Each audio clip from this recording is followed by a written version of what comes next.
이런 비유를 한번 해봅시다. 이게 뭐냐면 이건 안 후보 스스로가 좋아하는 예인데 제가 멀찌감치 들었던 얘기입니다. 그 IT 발전사에서 컴팩이라는 회사가 있었고요. 네. 그 델이라는 회사가 있었습니다. 그렇죠. 이 두 회사의 흥망이 한국 정치에서 왜 안철수 후보가 등장했는지를 설명하는데 좋은 보기가 된다. 예를 들어서 이런 겁니다. 컴팩이라는 회사는 굉장히 막강한 유통구조를 갖고 컴퓨터 회사로 성장했던 그런 회사였습니다. 그런데 어느 날 소비자들이 뭘 요구했냐면 내가 원하는 컴퓨터 부품을 조립해달라고 하는 새로운 형태의 수요가 나온 겁니다. 델이 된 거죠. 그러니까 델이라는 사람은 어떤 공과대 학생이었는데 네. 이 조립을 잘한다는 소문이 났다는 거예요. 그래서 사람들이 주문을 했어요. 뭐 CPU를 뭘로 하고 하드는 어쩌고저쩌고 하는 걸로. 그런데 그 성장세가 어느 순간에 컴팩을 넘어설 정도가 됐다는 겁니다. 그래서 컴팩 회사에서 대책 회의를 했다는 겁니다. 우리도 저렇게 주문 생산 방식으로 바꾸자. 그런데 기존에 있었던 유통망을 없앨 수가 없었다는 거예요.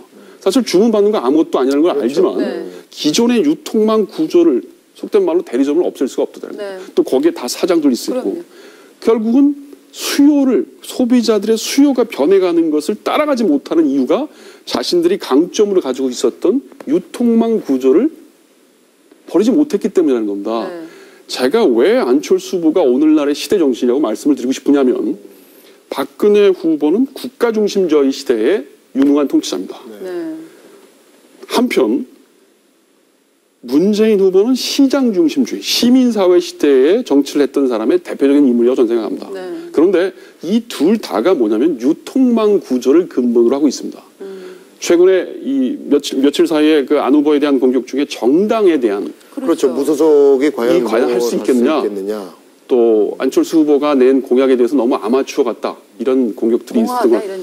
그게 뭐냐면 이해가 되네요, 이제. 유통망 구조에 익숙해 있던 사람들이 소비자 중심의 온라인 주문 형식으로 바뀌어가는데 적응을 못하는, 다시 말하면 유통망 구조에서 익숙한 언어에 있는 사람들이 혹은 그런 정치관에 있었던 익숙한 사람들이 전혀 새로운 형태의 온라인 형태의 정치를 이해하지 못하는 것과 같다는 걸 보는 겁니다. 이게 무슨 얘기인지 알겠습니다. 따라서 굳이 또 하나 비교하면 박근혜 후보나 이 문재인 후보는 권력의 구조에 있어서 서열적인 구조의 대표입니다. 정점이죠. 그런데 안 후보는 빈 공간의 중심에 있습니다. 빈 공간의 중심은 네트워크로 연결될 수 있어요. 근데 그 네트워크는 지금 비어 있습니다. 그 센터가 비어있는 센터를 만들어가는 이른바 센터 포밍하는 리더십이 바로 안철수의 리더십이라고 저는 보는 거예요. 근데 여태까지 그런 리더십이 없었어요. 모든 대통령은 제왕적이고 그것을 수평적으로 만들겠다고 해도 이 서열 구조는 바뀌지 않았습니다. 그리고 지난 50년 동안 대한민국 국민들이나 일반 정치학자들이나 언론이 그런 데 익숙해져 있어요. 근데 그걸 넘어서는 형태의 리더십이 지금 나타나고 있는 겁니다. 소비자의 수요가 바뀌고 있어요. 그렇다면 말이죠. 교수님 입장에서는 만약에 지금 뭐 단일화가 뭐 틀림없이 될 거라고 그러는데 문재인 후보로 단일화가 되면은 그 캠프에는 참여할 수 없겠네요. 교수님 같은 철학을 가지고 계시면은. 그건 나중에 하겠습니다. 그러나 원칙적으로 보면 제 학문적인 입장에서 보면 문재인 후보보다는 안철수 후보의 입장에 더 지지하는 것이 맞습니다. 아니 그리고 논리적으로 기존의 이게 뭐 색깔 진보다 보수다를 떠나서 기존의 그 폼, 기존의 형태와 안철수 후보는 전혀 다른 형태다 이런 지금 얘기를 해주셨는데 맞습니다. 문제는 어떤 나라도 다 그 권력구조, 이를테면 효율화된 행정을 위한 권력구조라는 거는 그 형태를 따르고 있는 거 아닙니까? 정치의 효율성 부분에 있어서는 분명히 안철수 후보가 걱정스럽습니다.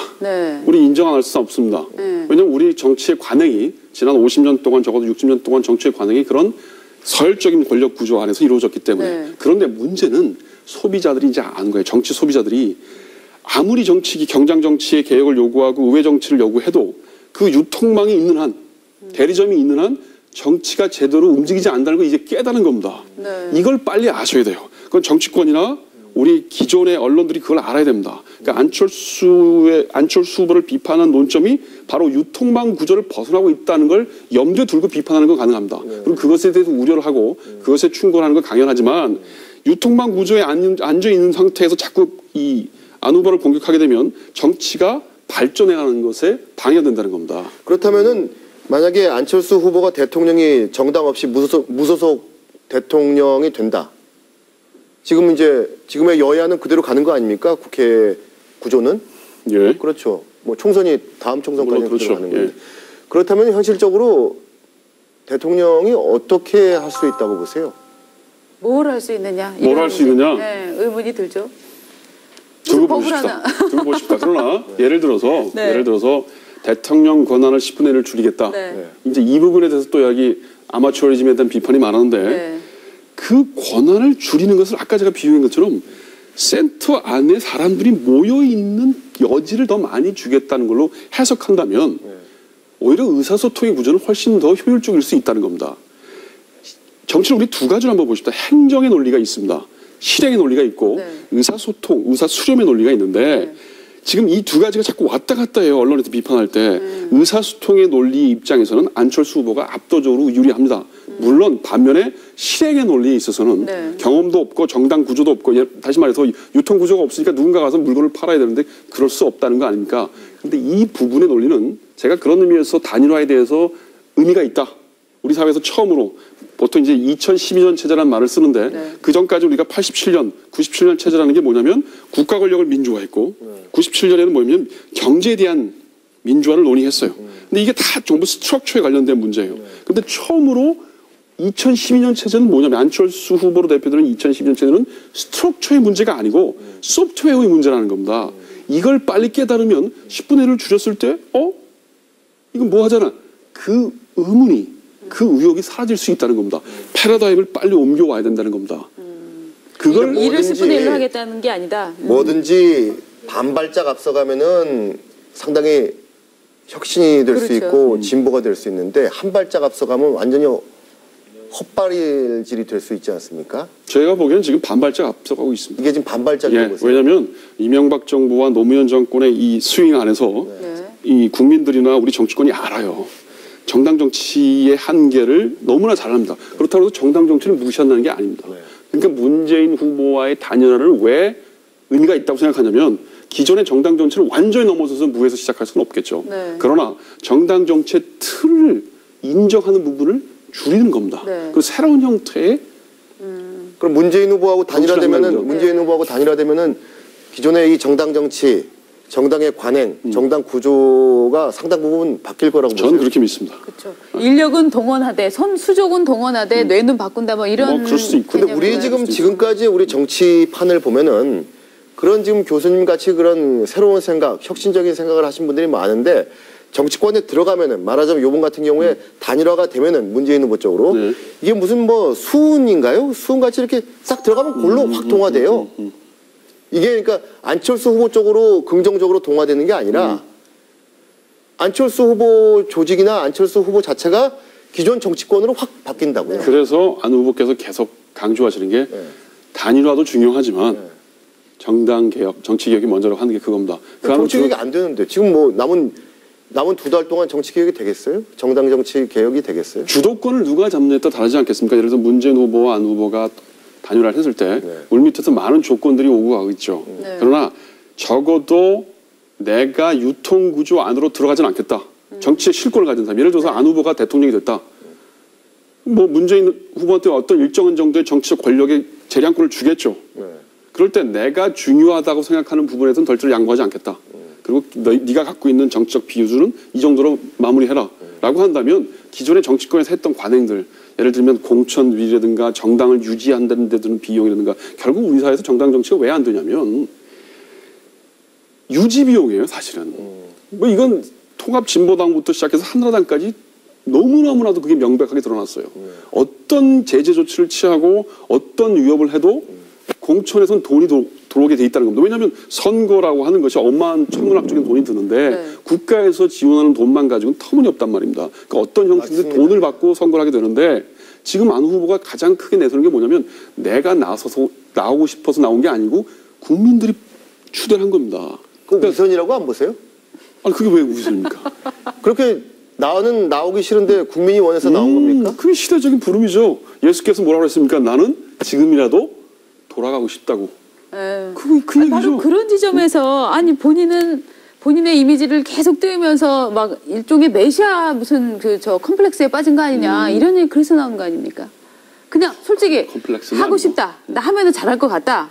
라고 얘기하는 게 낫지. 인간적인 욕심도 없지는 않겠죠. 네. 그러나 그분이 제가 보기에 성격적으로 그렇게 권력에 대한 욕심이 많거나 네. 그런 분은 아니 인간일 때고 그러나 제가 안철수 후보에 대해서 꼭 한 말씀드리고 싶어 비판하시는 분들한테 말씀드리고 싶은 건 뭐냐면 개인의 퍼스널리티로 그 양반을 비판하면 안 된다는 겁니다. 시대 정신을 반드시 보라는 겁니다. 지금 우리 사회가 변하고 있어요. 네.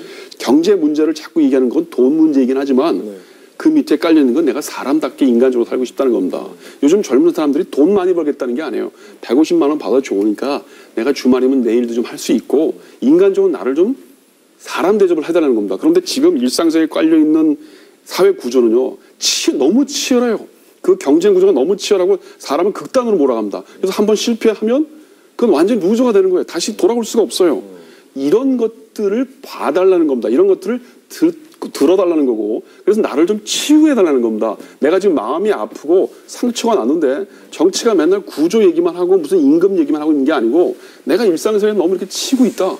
나를 좀 이해해달라는 겁니다. 그런 의미에서 문화정치 네. 권력은 보살핌의 정치이고 네. 생명의 정치입니다. 근데 교수님 그런 치유 기능은 종교가 맡아야지 이를테면은 국가가 그거를 해낼 수가 있습니까? 그게 이제 권력을 어떻게 보느냐에 따라 다른 건데 네, 정치 네. 사상에서 보면 권력이라고 하는 게 크게 봐서 그렇게 스트럭처를 관리하는 네. 거 그러니까 헌법적인 질서, 법률적인 질서로 권력을 관리하는 걸 정치라고 생각하는 한 흐름이 있고 네. 그렇게 사람들을 치유하고 안아주고 하는 그런 걸 네. 이제 사목적 권력이라고 하는데 네, 네. 마치 그 목자들이 그렇죠. 양떼를 관리하듯이 네. 그런 전통이 있어요. 근데 우리 사회에서는 그런 그 스트럭처에 관련된 법률적인 질서에 관련된 것만을 정치라고 인식하는 이상한 학문적인 분위기나 지적인 분위기가 있었어요. 근데 지금 우리 사회 한국 국민들이 이제 그거에 진력이 난 거예요. 의회 정치 뭐 어떻게 바꾸고 그다음에 무슨 비리 척결 어떻게 바꾸고 하는 그런 법률적인 장치가 내 일상에 어떤 의미를 갖는데 회의하기 시작하는 겁니다. 따라서 정치가 밑으로 들어가야 돼요. 근데 이런 서열적인 구조 안에서는 어렵습니다. 동심원의 구조에서 네트워크를 만들고 듣는 거예요. 안철수 후보가 CEO로서 효율을 중시했던 사람으로 보세요? 아니면 지금 말씀하신 것 같이 직원들과의 소통과 직원들의 복지, 직원들의 인권, 마음을 중시했던 CEO라고 생각하십니까? 저는 양자를 다 추구했던 분이라고 생각합니다. 그러지 않았다면 국민들이 성공하지 않았을 겁니다. 이명박 정권의 이명박 대통령은 효율성을 강조한 CEO로서의 심벌이었다고 한다면 또 노무현 정권은 어떤 평등주의, 애착을 갖고 자기를 희생했던 권력의 심벌이었다고 한다면 우리는 아까 제가 말씀드렸지만 그 양쪽의 한 극단만 가지고는 정치를 할 수 없다는 상황이 온 겁니다. 그 양극단의 소위 이 조화, 그게 바로 안철수 후보라는 겁니다. 저는 그래서 안철수 후보가 어떻게 할 거냐를 물어보지 말고 우리가 어떻게 그 사람한테 뭘 요구할 거냐를 얘기해야 된다는 시기에 왔다는 겁니다. 여태까지 대통령 후보에 보면 리더십을 얘기했어요. 네가 무슨 생각할 거냐, 뭘 갖고 있냐. 그건 마치 대리점에 어떤 물건을 내놓을 거냐를 물어보는 겁니다. 근데 제가 보기에 안 후보한테 그거 물어보면 잘못된 거예요. 펠로우십의 문제. 우리가 뭘 만들어내고 우리가 주문을 해야 돼요.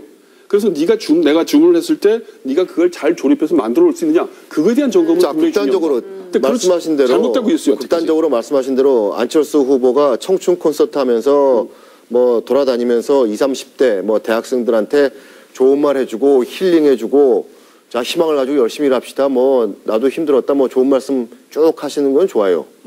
그거는 이제 젊은 사람들이 말씀하신 대로 그런 걸 좀 요구했으니까. 그러면 대통령이 되고 나서 20, 30대들이 즉 일자리를 만들어달라. 나도 좀 사람답게 살고 싶다. 복지를 늘려달라. 그러면 대통령으로서 어떻게 할 수 있습니까? 그런 걸 요구했을 때. 조율을 해야겠죠. 대통령과 국민들과의 소통 구조가 이루어지면 예를 들어서 처음에 10대 주문을 컴퓨터 주문을 받았으면 혼자 하겠죠. 그런데 이게 1000명, 10,000명, 1,000,000 명이 되는 단위로 오면 조직을 만들겠죠. 주문을 받는 조직을. 그래서 너는 CPU를 만들어라, 너는 하드를 만들어라. 그럼 또 정당을 만드는 건가요? 그걸 정당 구조라고 얘기하기에는 그러면 이제 물론 그 조직이 없는 정치는 없겠습니다만 적어도 제가 이 자리에서 분명히 말씀드린 건 기존의 정당 구조는 다른 형태의 조직이 될 거다. 좀 근데 다른 형태로. 그 형태의 조직이 뭐냐를 자꾸 지금 물어보면 사실은 좀 어려워요. 그러니까 그림의 밑그림은 있습니다. 그러나 거기에 색깔을 칠하고 명음을 넣는 건 네. 이제부터 우리가 해야 될 거라는 겁니다. 다시 한번 반복하지만 이젠 펠로우십에 우리가 따라가는 게 아니고 우리가 만들고 정부의 권력이 우리를 따라오게 만드는 시대가 왔다는 겁니다. 참 좋은 말씀인데 5천만 명이 그 실험 대상에 대해서 대한민국이 그 실험 대상의 국가가 돼서 5천만 명이 거기 같이 야 우리 미지의 세계를 한번 같이 가보자. 배 한 척 띄워가지고 인도를 발견하러 가야 됩니까? 그렇게 위험한 미지의 세계가 아니고 예. 그 모험이 나의 생명과 나의 모든 걸 버리는 게 아니고 예. 이젠 그 길밖에 없어요. 생각해 보십시오. 지난 50년, 짧게는 지난 이명박 노무현 정권에서 보였던 정당 정치 행태라고 하는 것이 기존의 유통망 구조의 정치라고 하는 것이 분명히 우리에게 문제점이 있어요. 예. 더 이상 희망이 없다는 맞습니다. 걸 국민들이 예. 아는 거예요. 예. 그러면 우리가 새로운 길을 갈 때 야 그거 뭔지 잘 모르니까 가지 말자. 그럼 앉아서 굶어 죽자는 얘기죠. 지금 같은 사회 갈등 구조는 말입니다. 기본적으로 유통망 정치에서 나온 거예요. 새로운 문화 정치, 새로운 안민 정치로 나가지 않으면 이 사회 통합 불가능합니다. 그 절박함을 자꾸 옛날식의 국가중심주의 정치, 시민사회 정치로 자꾸 리턴 시키려고 하는 그런 언론의 비판도 사실은 문제예요. 그러니까 우리가 해야 될 것은 제가 이 자리에 나온 것도 학자라는 게 잘 보이지 않는 세상에 대해서 그걸 워딩을 하는 맞아요. 예, 겁니다. 맞습니다. 근데 그게 뭐냐고 자꾸 물어보면 오케이 디스크립션 할 수 있어요. 그러나 그림과 색채는 시간이 지나감에 따라서 국민들하고 같이 그리는 거지 지금 우리가 딱 이거니까 이도 따라와? 그건 그렇지 않다는 겁니다. 그러니까 지금 뭐 말씀하셨지만 많은 사람들은 역시 서울대 출신 교수 출신이 많으니까 참 뜬구름 잡는 얘기만 많이 한다 이런 얘기도 하고 있거든요. 원래 정치는 좀 뜬구름 잡는 겁니다. 그건 비전이고 여러분들이 자꾸 공약과 액션 플랜을 자꾸 혼돈을 하는데 네. 액션 플랜은 그때그때 달라질 수 있습니다. 네. 이명박 정부나 노무현 정권이 그게 실패한 거예요. 내가 뭘 하겠다고 자꾸 피스를 딱 잡아놓고 하니까 그걸 고집하니까 정치가 자꾸 흔들리는데 액션 플랜은 컨텍스트에 따라 달라질 거 국민들이 원하는 데 달라질 수 있습니다. 주문이 어떻게 오는 걸 보자는 겁니다. 주문이 어떻게 오는지. 그러나 밑그림은 있어요. 나는 가운데 중심을 잡고 비워두겠다는 겁니다. 안철수 후보의 얘기는 서열적 구조를 깨고 비워두고 10분의 1만 내가 갖고 있겠다. 나머지 10분의 9는 당신들이 와서 채워라. 사법부 오고 행정부 오라는 겁니다. 그리고 그것에 대한 네트워크를 내가 만들어주겠다는 거예요. 그 굉장히 구체적인 거 아닙니까? 어떻게 더 구체적입니까? 단일화는 될 거로 보십니까? 저는 점쟁이한테 하는 질문에 제가 별로 답을 안 하는 걸 원칙으로 합니다. 그거 안 된다고 그랬다 안 되거나 그러면 얼마나 그러면 이렇게 돼야만 된다고 얘기하는 돼야만 된다. 당위성의 논리에서 예. 이렇게 가는 것이 올바르다고 얘기할 수 있다면 단위화가 되는 게 맞습니다. 왜 단일화가 되는 게 맞죠? 그 안철수 후보의 지금 말씀하신 그런 철학, 이념이면 단일화가 안 되고 설사 뭐 단일화가 안 되면 이제 박근혜 후보가 될까봐 이제 자꾸 이제 단일화를 하라는 건데 오히려 계속 그렇게 정치를 해 나가면서 흐름을 바꿔나가는 게 오히려 그 철학에 맞고 이념에 맞는 거 아닙니까? 정치가와 운동가의 차이는 네. 운동가는 이념을 옳고 그름을 부르짖고 산화할 수 있습니다. 그게 운동가예요. 그게 순교자죠. 근데 정치가의 요점은 서바이벌이 살아남아야 됩니다. 그게 정치예요. 근데 우리가 자꾸 얘기할 때 뭐 안철수 비판하는 사람들 중에서도 그런 얘기 있어요. 그건 네가 그냥 그 이념적으로 순수하게 있다가 순수하게 살아남으면 되는 거 아니야. 네. 아니 그건 종교적 순교를 얘기하는 겁니다. 정치는 그렇게 하면 안 돼요. 정치는 살아남아야 됩니다. 그 살아남는 것이 박근혜 예를 들어서 구체적으로 얘기를 하셨으니까 박근혜 진영이 되지 않기를 바란다. 그건 너무 지나치죠. 그건 정말 속 좁은 만일 안 후보가 그렇게 생각했다면 저도 바람직하지 않다고 생각합니다. 그러나 그 문제가 아니고 시대적인 사명이 있고 그 시대적인 사명을 보여줘야 되는 것. 그게 바로 생존의 논리입니다. 그런 의미에서 단일화가 규범적으로 아니, 단일화 안 하면은 생존을 못 합니까? 서바이벌 못 하나요? 제가 보기엔 위험하죠. 자기의 신념을 세상에 내세울 가능성이 없어집니다. 그건 생존의 논리가 아니죠. 그게 꼭 권력을 쥐어야만 가능한가요? 정치는 권력 지금 관리입니다. 같은 네트워크 하는 거라면 그건 시민운동이고요. 아니 앞으로 5년 후도 또 기대할 수 있는 거 아닙니까? 그 영역이 확장된다면 나이도 젊으신데. 5년 후의 얘기는 네.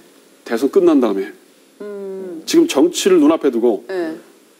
대선을 눈앞에 두고 나는 내 이념을 순교적으로 펼친 다음에 안 되면 5년 뒤에 또 하겠다. 그건 실천가들, 운동가들이 얘기할 수 있는 거지만 네. 대선 후보에 후보로 이미 나오지 않았습니까? 아, 그렇죠. 후보로 나온 다음에는 그건 서바이벌 해야 됩니다. 살아남아야 근데 됩니다. 기존 정치의 모든 화법을 부정하면서 서바이벌 하는 데 있어서는 기존 정치인들처럼 사는 것이 이기는 것이다. 그리고 거기다가 기존 정치권에 들어가서 서바이벌 하겠다.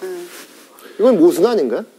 정치를 너무 뭐 제가 아까 순진한 홍성 학자를 그랬는데 너무 극단적인 순교자적인 입장으로 자꾸 봐시는 것 같아요. 그렇게 하면 안 되죠. 그러니까 이념이 있고 순수한 비전이 있는데 네. 자기가 살아남기 위해서 일정 정도 발을 담그는 우리가 허락해야 되는 거 아닙니까? 알겠습니다. 오늘 말씀 너무 고맙습니다. 아이, 네, 감사합니다. 고맙습니다. 고맙습니다.